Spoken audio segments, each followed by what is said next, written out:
Hello everyone, my name is David Solorzano Segovia. Like you're able to see, I was able to upload a picture.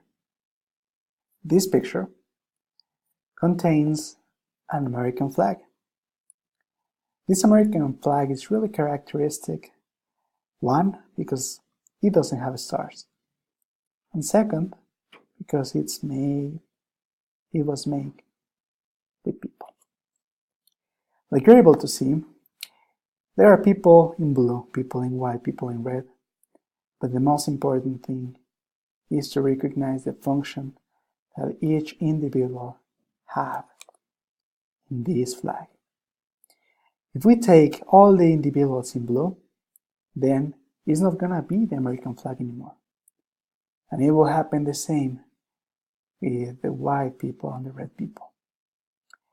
It's interesting to see that even though they are from different colors, they have the same purpose, and that purpose is to create the American flag. Like this flag, America has people from different parts of the world.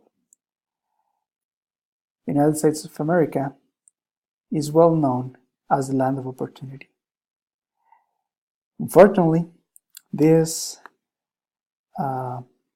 term is misunderstood by people from other countries.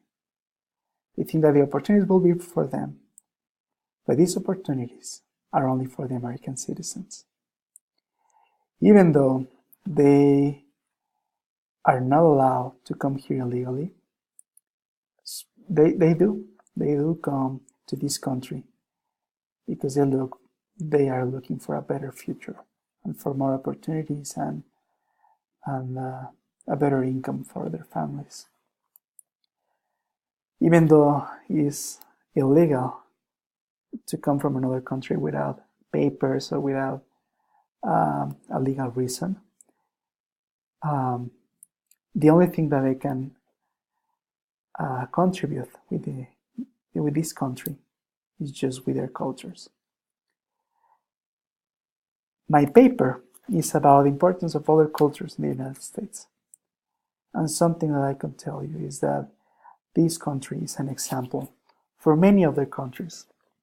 It's an example of progress, an example of hard work, and that everything that we do brings a result. I'm glad to be in this country because I have been able to learn that the best things comes as well from other countries.